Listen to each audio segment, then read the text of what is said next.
ಉನ್ನತ ಶಿಕ್ಷಣ ವಿದ್ಯಾರ್ಥಿಗಳಿಗೆ ರಾಜ್ಯ ಸರ್ಕಾರ ಗುಡ್ ನ್ಯೂಸ್ ನೀಡೋದಕ್ಕೆ ಮುಂದಾಗಿದೆ. ಕಡಿಮೆ ವೆಚ್ಚದಲ್ಲಿ ವಿದೇಶದಲ್ಲಿ ಉನ್ನತ ಶಿಕ್ಷಣ ವಿದ್ಯಾರ್ಥಿಗಳಿಗೆ ಶಿಕ್ಷಣ ನೀಡೋದಕ್ಕೆ ಪ್ಲಾನ್ ರೂಪಿಸಿದೆ. ಇಂಗ್ಲೆಂಡ್ನ ಕೇಂಬ್ರಿಡ್ಜ್, ಆಕ್ಸ್ಫರ್ಡ್, ವೋಲ್ವರ್ಹ್ಯಾಂಪ್ಟನ್ ಸೇರಿದಂತೆ ಅನೇಕ ವಿಶ್ವವಿದ್ಯಾಲಯಗಳಿಗೆ ಉನ್ನತ ಶಿಕ್ಷಣ ಸಚಿವ ಡಾಕ್ಟರ್ ಎಂಸಿ ಸುಧಾಕರ್, ವೈದ್ಯಕೀಯ ಶಿಕ್ಷಣ ಸಚಿವ ಡಾಕ್ಟರ್ ಶರಣ್ ಪ್ರಕಾಶ್ ಪಾಟೀಲ್ ನೇತೃತ್ವದಲ್ಲಿ ನಿಯೋಗ ಭೇಟಿ ನೀಡಿದೆ. ಈಗಾಗಲೇ ಹೊರ ದೇಶಗಳಲ್ಲಿ ಉನ್ನತ ವ್ಯಾಸಂಗಕ್ಕೆ ಸರ್ಕಾರ ಅವಕಾಶ ನೀಡುತ್ತಾ ಇರುವ ಹಿನ್ನೆಲೆಯಲ್ಲಿ ಉನ್ನತ ಶಿಕ್ಷಣ ಪರಿಷತ್ ಹಾಗೂ ವೈದ್ಯಕೀಯ ಶಿಕ್ಷಣ ಇಲಾಖೆಯಿಂದಲೂ ಅವಕಾಶ ಕಲ್ಪಿಸಲಾಗಿದೆ. ಮೊದಲ ಹಂತದ ಮಾತುಕತೆ ಫಲಪ್ರದ ಆಗಿದ್ದು, ವೈದ್ಯಕೀಯ, ತಾಂತ್ರಿಕ, ಅರೆ ವೈದ್ಯಕೀಯ, ಉನ್ನತ ಸಂಶೋಧನೆ ಸೇರಿದಂತೆ ಹಲವು ಕೋರ್ಸ್ಗಳಿಗೆ ಒಡಂಬಡಿಕೆ ಮಾಡಿಕೊಳ್ಳಲಾಗಿದೆ. ಕೇಂಬ್ರಿಡ್ಜ್ ವಿವಿಯಲ್ಲಿ ಏಷ್ಯಾನೆಟ್ ಸುವರ್ಣ ನ್ಯೂಸ್ ಪ್ರತಿನಿಧಿ ನಂದೀಶ್ ಮಲ್ಲೇನಹಳ್ಳಿ ಉನ್ನತ ಶಿಕ್ಷಣ ಸಚಿವ ಡಾಕ್ಟರ್ ಎಂಸಿ ಸುಧಾಕರ್ ಜೊತೆಗೆ ಮಾತುಕತೆ ನಡೆಸಿದ್ದಾರೆ. ಬನ್ನಿ ನೋಡ್ಕೊಂಡು ಬರೋಣ. ನಾವಿವತ್ತು ಲಂಡನ್ನ ಕೇಂಬ್ರಿಡ್ಜ್ ಯೂನಿವರ್ಸಿಟಿಯಲ್ಲಿದ್ದೀವಿ. ಉನ್ನತ ಶಿಕ್ಷಣ ಸಚಿವರಾಗಿರುವಂಥ ಡಾಕ್ಟರ್ ಎಂಸಿ ಸುಧಾಕರ್ ಹಾಗೂ ಶರಣ ಪ್ರಕಾಶ್ ಪಾಟೀಲ್ ಹಾಗೂ ಅಧಿಕಾರಿಗಳು, ವಿಸಿಗಳು ಇವತ್ತು ವಿಶ್ವವಿದ್ಯಾಲಯಕ್ಕೆ ಭೇಟಿ ಕೊಟ್ಟಿದ್ದರು. ಇಲ್ಲಿನ ಶಿಕ್ಷಣ ವ್ಯವಸ್ಥೆಯನ್ನು ಭಾರತಕ್ಕೆ ಮತ್ತು ಅದರಲ್ಲೂ ಕೂಡ ಕರ್ನಾಟಕಕ್ಕೆ ತೆಗೆದುಕೊಂಡು ಬಂದರೆ ಕರ್ನಾಟಕದ ವಿದ್ಯಾರ್ಥಿಗಳು ಮತ್ತು ಭಾರತಕ್ಕೆ ಏನು ಲಾಭ ಆಗುತ್ತೆ ಅನ್ನುವಂಥದ್ದು ಒಂದಿಷ್ಟು ಕೆಲ ಚರ್ಚೆಗಳನ್ನು ಇವತ್ತು ಅಧಿಕಾರಿಗಳು ವಿಸಿ ಆಡಳಿತ ಮಂಡಳಿಯ ಜೊತೆ ಏನು ಈ ಕೇಂಬ್ರಿಡ್ಜ್ ಯೂನಿವರ್ಸಿಟಿ ಇದೆ ಅದರ ಆಡಳಿತ ಮಂಡಳಿಯ ಜೊತೆ ಕೂಡ ಚರ್ಚೆಯನ್ನು ನಡೆಸಿದರು. ನಮ್ಮ ಜೊತೆಗೆ ಉನ್ನತ ಶಿಕ್ಷಣ ಸಚಿವರಾಗಿರುವಂಥ ಡಾಕ್ಟರ್ ಎಂಸಿ ಸುಧಾಕರ್ ಅವರಿದ್ದಾರೆ. ಬನ್ನಿ, ಇವತ್ತಿನ ಮೀಟಿಂಗ್ನಲ್ಲಿ ಏನೆಲ್ಲ ಚರ್ಚೆ ಆಯಿತು ಅನ್ನುವಂಥದ್ದು. ಸರ್, ಇವತ್ತು ಏನು ಭೇಟಿ ಕೊಟ್ಟಿದ್ರಿ ಈ ಒಂದು ಕೇಂಬ್ರಿಡ್ಜ್ ಯೂನಿವರ್ಸಿಟಿ, ಏನೆಲ್ಲ ಚರ್ಚೆ ಆಯಿತು? ಈಗ ಮುಖ್ಯವಾಗಿ ವೈದ್ಯಕೀಯ ಶಿಕ್ಷಣ ಮತ್ತು ನಮ್ಮ ಉನ್ನತ ಶಿಕ್ಷಣಕ್ಕೆ ಸಂಬಂಧಪಟ್ಟಂತೆ ಚರ್ಚೆಗಳಾಯಿತು.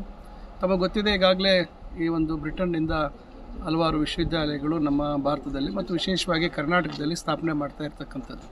ಈ ನಿಟ್ಟಿನಲ್ಲಿ ನಾವು ಇನ್ನೂ ಹೆಚ್ಚಿನ ಪ್ರತಿಷ್ಠಿತ ವಿಶ್ವವಿದ್ಯಾಲಯಗಳ ಜೊತೆ ಚರ್ಚೆ ಆಗಬೇಕು ಮತ್ತು ಅವರನ್ನು ಇಲ್ಲಿ ನಮ್ಮ ಬೆಂಗಳೂರಿಗೆ ಆಹ್ವಾನ ಮಾಡೋದ್ರ ಜೊತೆಗೆ ಇಲ್ಲಿರ್ತಕ್ಕಂಥ ಉನ್ನತ ಒಂದು ಅಭ್ಯಾಸಗಳು, ನಾವು ಬೆಸ್ಟ್ ಪ್ರಾಕ್ಟೀಸಸ್ ಏನಿದ್ದಾವೆ ಅದನ್ನು ನಾವು ಯಾಕೆ ಇಲ್ಲಿ ಅಳವಡಿಸ್ತಕ್ಕಂಥ ಕೆಲಸ ಆಗಬಾರ್ದು ಮತ್ತು ನಮ್ಮ ವಿದ್ಯಾರ್ಥಿಗಳಿಗೆ ಇಲ್ಲಿ ಉನ್ನತ ವ್ಯಾಸಂಗ ಮಾಡಲಿಕ್ಕೆ ಸುಲಭವಾಗಿ ಬರ್ತಕ್ಕಂಥ ಮಾರ್ಗೋಪಾಯಗಳನ್ನು ಮತ್ತು ಅದಕ್ಕೆ ಬೇಕಾದಂಥ ತರಬೇತಿಯನ್ನು ಯಾವ ರೀತಿ ಕೊಡ್ಬೋದು ಅಂತದ್ರ ಬಗ್ಗೆ ನಾವು ಭಾಳಷ್ಟು ಚರ್ಚೆ ಮಾಡಿದ್ದೀವಿ.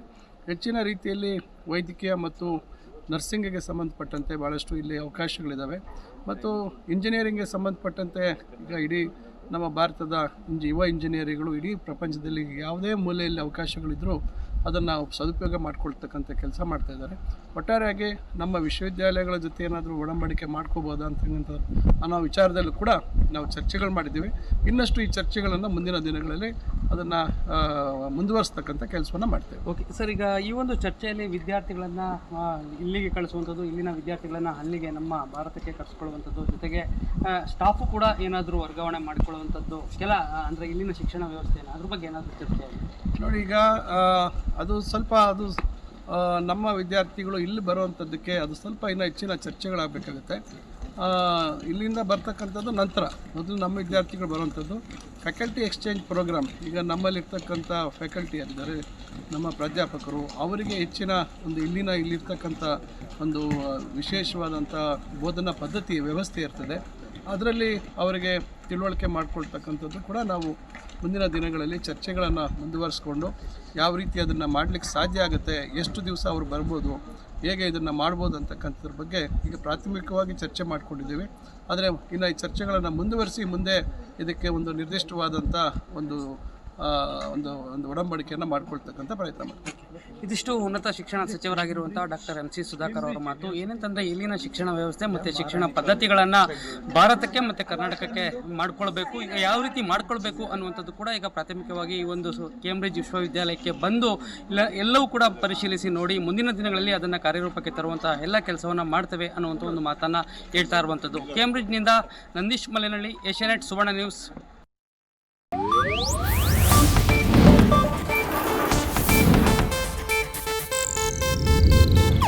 ಇದು ಏಷ್ಯಾನೆಟ್ ನ್ಯೂಸ್ ನೆಟ್ವರ್ಕ್ ಪ್ರಸ್ತುತಿ.